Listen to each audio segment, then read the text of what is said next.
Hello everyone and welcome to my Mists of Pandaria Hunter leveling guide, where I'll talk about the different specializations I level as, what talents and glyphs I always pick, and at the same time also compare the different specializations at level 85 when we start leveling in Mists of Pandaria zones.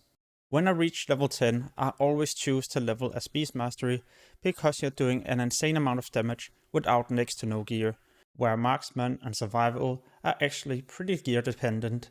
But this is not the same case as Beastmastery, as your pet will be doing most damage, or well, your kill command will.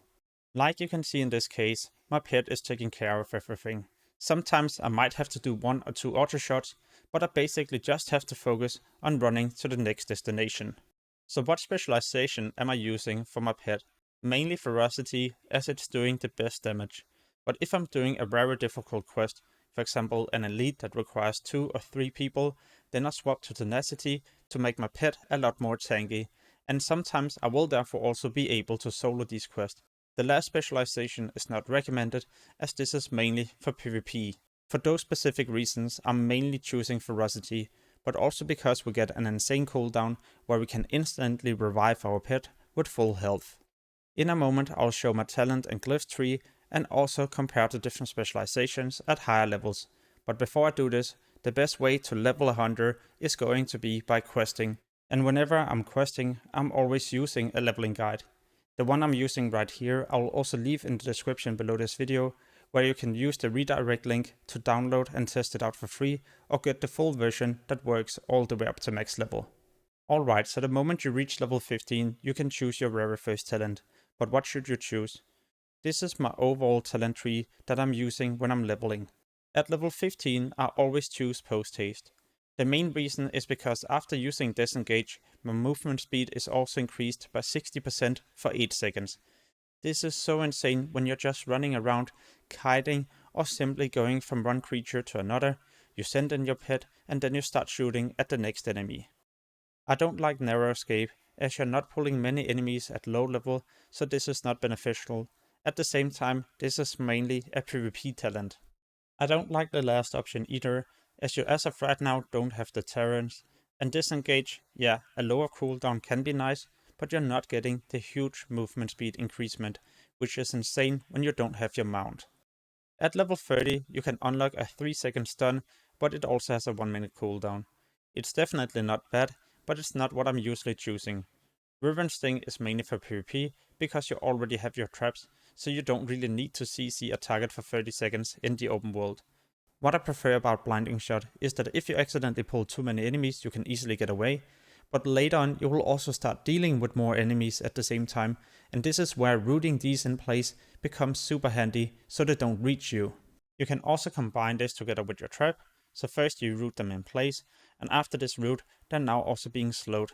Absolutely insane for when you start cleaving later on.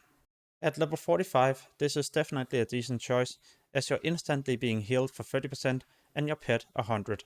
The downside is that it has a 2 minutes cooldown, but it's way better compared to this aspect, as the aspect will not reduce the damage taken by your pet, so if you're leveling as BM, it won't really affect you in any positive way, also because you're not getting any better heals. Why I prefer Spirit Bond is because it's a passive, and it's healing you and your pet for 3% of your total health every 2 seconds, ensuring you and your pet almost being at full health all the time. In other words, you can continue to kill over and over without having a lot of downtime where you need to eat food or use bandages or heal your pet. At level 60, there's 2 really decent choices. The first one here, yet another passive, and I honestly like this a lot, especially later on when I start using multi-shot and arcane shots a lot more frequently. Why I don't like Dire Beast is because this is mainly a cooldown for single target kills, and I end up killing single target creatures fast anyway, so it's not that useful. Also because at level 60, or well at least when I reach level 70, I'll also start dealing with more targets at the same time when I swap to survival and start focusing on cleaving. A talent like this is way better, as I can now control when I would like to burst, and it only has a 30 seconds cooldown, so you can use it all the time. Especially when you also start doing AoE pulls, because it will take time for you to gather them all together, and then this cooldown will be ready, so you can spam your multi-shots. When we reach level 75, we can choose a Murder of Crows, but this has a 2 minutes cooldown, it costs 60 focus, and it's mainly just for single target damaging. A talent like Blink Strikes is way better. It will passively increase the damage done by your pet's basic attacks by 50%, and your pet can now also teleport behind your target, so it's easy for your pet to reach it and also keep up with your movement speed. Lynx Rush also has a high cooldown, but the benefit over a Murder of Crows is if you're fighting many targets, it will also be spreading the bleed to many of those. However, the damage isn't that high, which is why Blink Strike is in my opinion better, as it increases my pet damage all the time, being able to keep up with me a lot easier, and it's a passive. With my talent tree now being covered, let's move on to my glyph tree. Being able to travel around quicker is gonna be important if you wish to level up more efficiently, which is why I'm choosing Glyph of Pathfinding. To ensure my pet always having a high amount of health and aggro, I'm using Glyph of Mending and Misdirection. However, if there's a difficult area you would like to skip, you can always use Glyph of Camouflage. Glyph of Fetch is a must-have, as you can now use your pet to loot, and because there's also been introduced AoE looting in Mists of Pandaria, it just makes everything a lot better. I also like to get this minor glyph, so if I'm being hit, I'm not being dazed, there's just going to be a short cooldown on my aspect of Cheetah. And the last one I usually choose is Glyph of Revive Pet. Leveling a hunter is so easy, especially in the beginning, and also when you move into Burning Crusade content. Here I'm still leveling as Beastmastery, and I'm just using Kill Command and a couple of arcane shots. It's not like you can't level as Marksman, it's just very slow compared to the two other specializations. But when we reach level 68, a new passive unlocks that makes survival a lot better. This is Serpent Spread, so when you use your multi-shot, it will also apply Serpent Sting.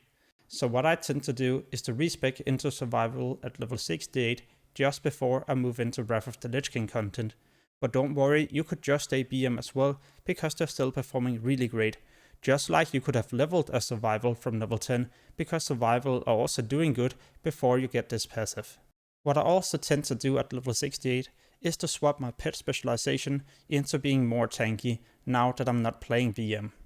With all of this being said, it's not like you always have to try to pull 4 or 5 enemies at the same time and then use your multi-shot, because it's not going to be a possibility at all the different locations. But don't worry, you can still easily kill targets one by one because you're doing massive damage. Just make sure to always use your ice traps so you're also proccing lock and load.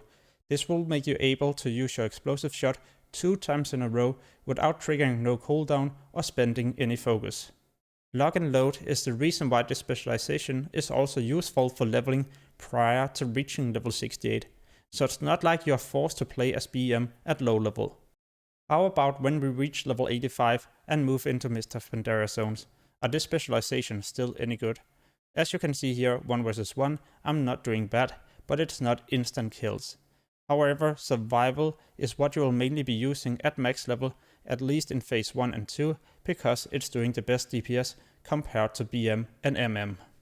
What I like a lot about survival hunter leveling in Mists of Pandaria zones is that the creatures are also stacked together, so it's easy for you to just pull all of them by using a multi-shot. And therefore you will also be leveling up super quickly because you're being rewarded with a ton of experience after killing all of these. And it will be done in next to no time, instead of just killing one enemy at a time. Beastmastery are also doing really good when it comes to killing many at the same time, because your pet are super tanky, so you're not really pulling any aggro and it's not really dying. Therefore you can also do something like this. But I feel like it's more cooldown dependent, or well, not killing the creatures as quickly, because you have to wait for more cooldowns before you can do a burst like this again.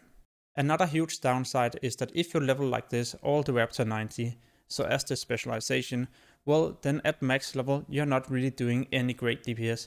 Sorry to say, but survival are just outperforming in raids. So I guess you can say BM also stands for bottom of the meter, because it usually looks like this when we're raid testing on the beta. However, there's still great levelers all the way up to max level, so by that time you reach level 90, you could any day just respec into survival. At level 85, marksmen are actually pretty fun to play, as you will be dealing huge burst damage, and you can take down one target in next to no time. It doesn't really require any cooldowns, it just requires an aim shot and a chimera shot. So if you're really into big crits, where you're pretty much also one-shotting one target, well, then the specialization might be the right choice for you. Just be aware that AoE-wise, they're not that great. Also because we will have to manually apply our Serpent Sting, and this is a big damage decrease when you have to spend focus on something like this.